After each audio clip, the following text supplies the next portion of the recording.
My name is Rachel Cole. I'm 29, crammed into a tiny apartment in San Diego, where the ocean breeze sneaks through the cracks in my windows and reminds me there's a bigger world out there. By day, I'm the unsung hero behind the scenes, coordinating flights, hotels, and seamless transfers for high-powered executives who jet off to exotic locales without ever learning my name. It's meticulous work, juggling time zones, wrangling upgrades, and turning potential disasters into smooth landings. I used to see it as my quiet superpower, the ability to make chaos vanish with a few keystrokes and a polite phone call. Little did I know that same skill would become my sharpest weapon, not against strangers, but against the people who were supposed to have my back, my own family. It all started on a humid evening in Phoenix, back at my parents' house. I'd flown in from San Diego, suitcase half packed upstairs, buzzing with excitement because I thought, stupidly in hindsight, that we were all about to embark on the trip of a lifetime to Paris, the city of lights with its cobblestone streets, buttery croissants, and that iconic Eiffel Tower glowing against the night sky. For years, my parents had dreamed about it, reminiscing over old travel magazines and black and white photos from their honeymoon. When they finally decided to make it happen, they turned to me, their resident travel wizard. "Rachel, honey, you're so good at this stuff," my mom had said, her eyes lighting up. "Can you handle the bookings? We wouldn't know where to start." Of course I said yes. Why wouldn't I? I spent weeks scouring deals, leveraging my professional contacts, and piecing together the perfect itinerary. 4 tickets from Phoenix to Paris with a quick layover in Dallas for efficiency. I used my work perks to snag flexible fares, upgraded seats for my parents' comfort, and even threw in some miles I'd earned from booking executive trips. The total came out of my credit card, thousands of dollars, but I didn't mind. This was family. This was us finally creating memories together. Every confirmation email pinged into my inbox with my name as the primary contact, the orchestrator. I even set up a shared family thread for updates, complete with emojis of airplanes and Eiffel Towers.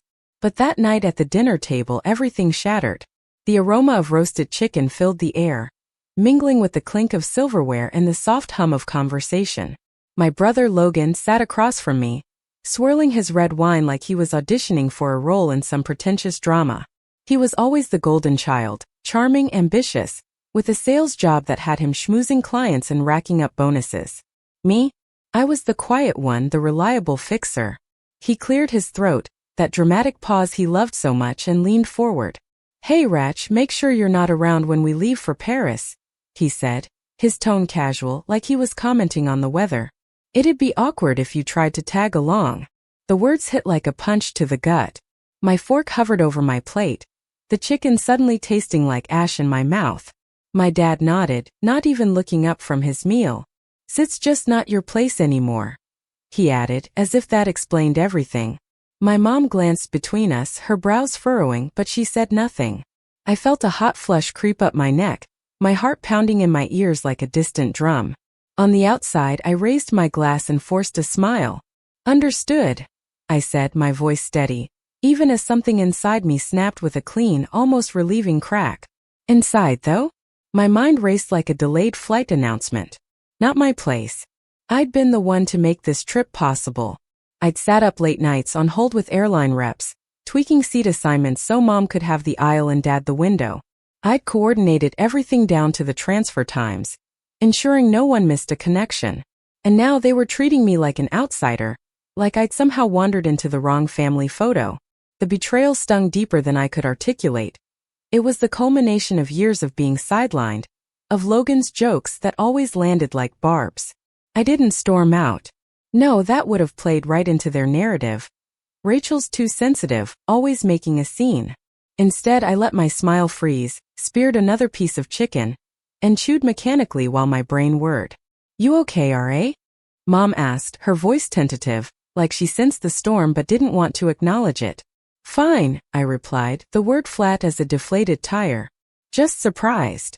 Logan, ever the opportunist, jumped in. "Come on, don't make it weird," he said lightly, but there was an edge to it. "This trip's been a long time coming. It's really for Mom, Dad, and, well, the immediate crew." The immediate crew. The phrase twisted in my gut like a bad layover. Like I'd been demoted from family to acquaintance. I thought I was part of the crew when I booked all the flights, I said, keeping my tone even, though my pulse thrummed in my temples. His eyes flickered just for a second because he knew. He couldn't deny it. When our parents first floated the Paris idea, they'd leaned on me hard. You're the expert, Ratch, Dad had said, patting my shoulder. We'd be lost without you. I'd pulled strings with an airline rep I'd helped countless times, securing deals that saved us hundreds. Every record locator, every digital boarding pass, it all traced back to me. I'd paid up front, figuring we'd settle later. But now? We appreciate your help with that, Dad interjected, his voice dipping into that diplomatic tone he used to shut down arguments. You know how confusing that stuff is for us. That's why I assumed I was coming. I pressed, my fork clinking against the plate a little too hard. Logan chuckled, no warmth in it. Rachel, be serious.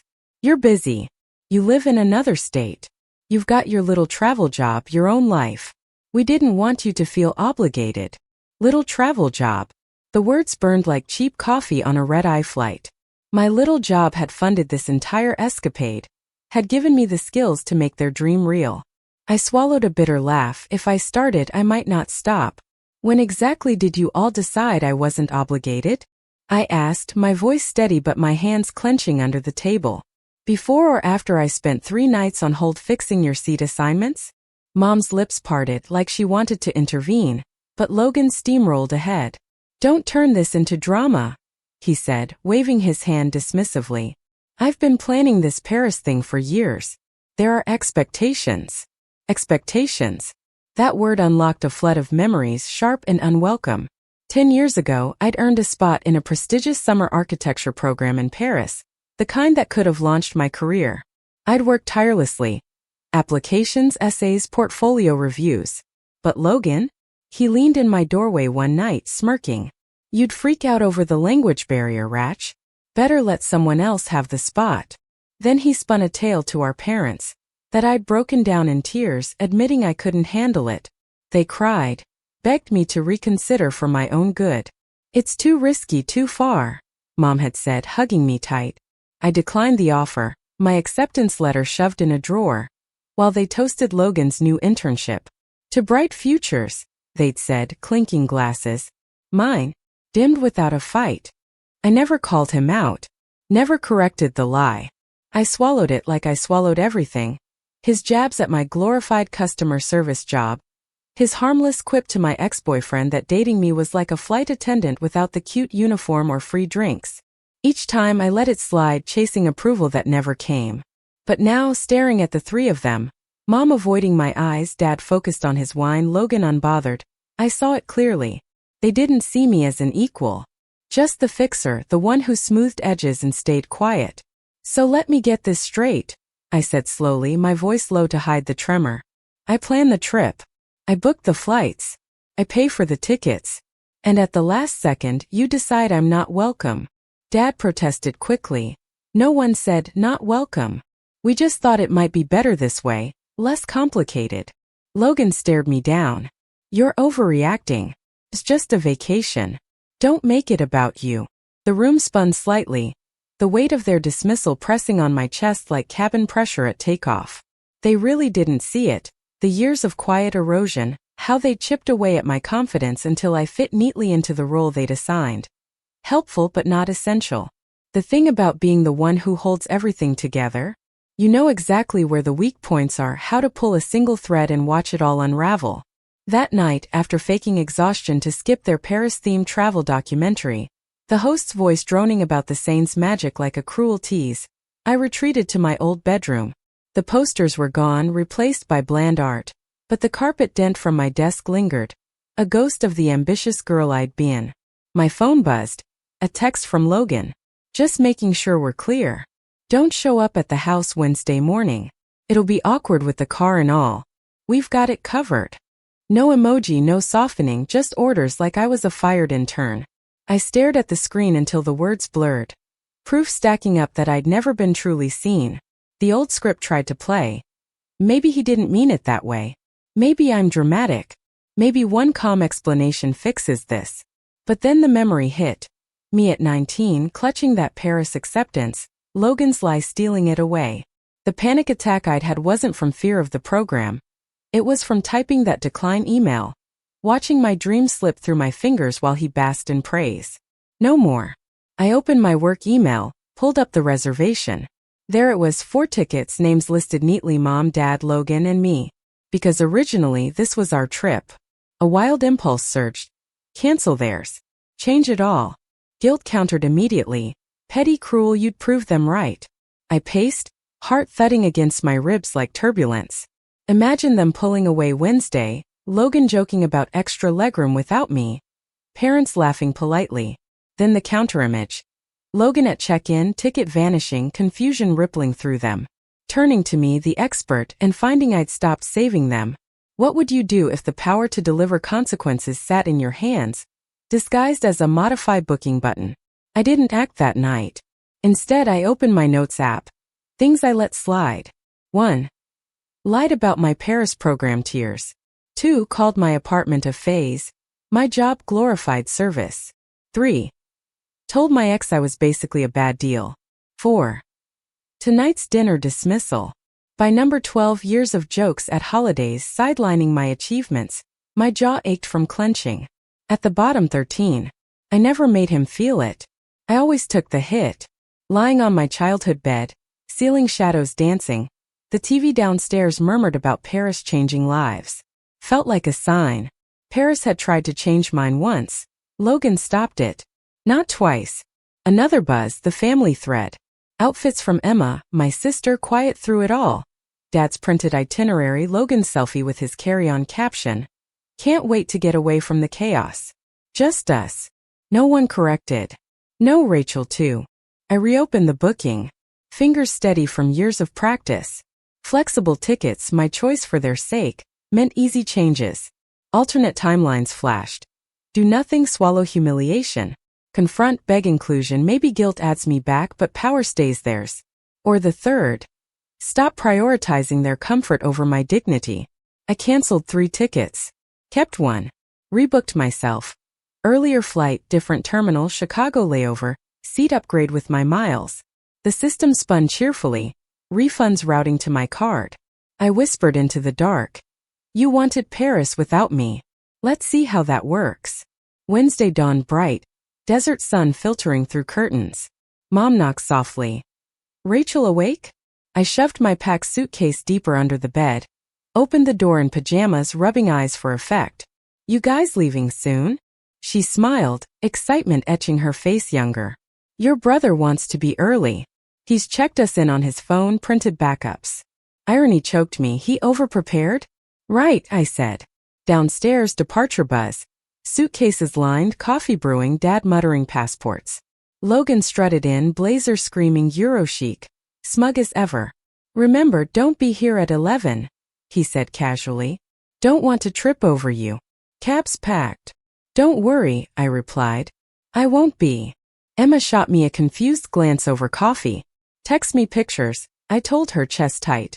Us as kids dreaming of adventures. You sure you're okay? She whispered as Dad loaded the trunk. I will be, I said. They pulled away at 11:15, waves fading. I grabbed my bag, called a rideshare. My flight. 1:30, different terminal. The driver chattered about vacations. Paris with family? Something like that. Airport routine soothed. Check-in, security, gates. I chose a seat with departure views, no main entrance sightline. At 12:30, Emma texted. So nervous. Security's crazy. Wish you were here. Doubt stabbed. You'll be okay. Try a real croissant. If anything's off, text me. Logan posted. Boarding pass photo, coffee, watch. Caption. Paris, we're coming. Zoomed in. Standby. He hadn't noticed. At 12:58, my group called. Phone buzzed. Logan. Something's wrong. Can't find reservation. Tickets canceled. Did you touch something? Fix this. Then, fix this now. I pictured the chaos. Logan's voice rising, Dad confused, Mom apologizing. Power shifted, no more scrambling for me. Stepped aside, window view. More texts, Mom. Did you change something? Linked to your account. Dad. Embarrassed. Refund it to your card. Call. Logan. You think this funny? Your login canceled. Client dinner tomorrow. Fix it. Months ago I'd panic fix. Now, calm settled. Texted Emma first. Step aside. Read alone. She did. Explained. They uninvited me. I canceled theirs, kept mine. Boarding soon. Her dots blinked. Why not tell me? Would you stop them? Pause. I don't know. They were awful. I didn't say anything, that's on me. Didn't think you'd do this. Me neither, until they clarified my place. What now? They face consequences. I see Paris. Then Logan. Yes, I canceled. Refunds to me I paid. You said not welcome. Not your assistant. Make your own arrangements. Calls flooded. I declined each, snipping old ties. His frantic reply. Insane. Thousands lost. Ruining parents' dream. I'll lose client. Fix it like always. I opted out. Boarded, scanner beeping like freedom. Plane hummed, I hit airplane mode. 10 hours of peace. Somewhere over the Atlantic, doubt crept in. Mom's smile, Dad's notes, Emma's texts. Them defeated at the airport, Logan villainizing me. Revenge didn't feel clean. It exposed deeper wounds. Landing at Charles de Gaulle, phones buzzed alive. Messages poured. Mom. Can't believe you do this. Dad. Rebook tomorrow, fortune. Mom devastated. Logan. Destroyed my reputation. We're done. I let it wash over. They tasted discomfort I'd known for years. Emma. Told truth. You booked, they uninvited. Mom cried, says we did this. Dad silent. Logan's furious. Coming tomorrow, double cost. Grief hit, not guilt but for lost illusions. Replied Mom. Love you. You said not part. Won't apologize for believing. Ready when you talk how we got here. Dad. Watched belittling called jokes. Won't be punchline. Relationship must change. Logan. No. Mocked me years. Consequences reached you. Hope you make Paris. Sit with it. My terms now too. Dots appeared, vanished. Nothing. Standing by the Seine Eiffel Tower, distant jazz playing, I realized this wasn't just hurting him. It was refusing to hurt myself. Revenge might not heal, but boundaries do. Paris changed me as promised. Not through family but reclaiming my story. Phew, what a ride. Betrayal turned to sweet, earned justice. If this story fired you up, drop a like to show support for standing your ground. Subscribe for more Reddit revenge tales that prove karma's real. Comment. What's your most satisfying payback moment? Share this with someone who needs to hear it. Let's spread that empowerment. Thanks for watching. See you in the next one.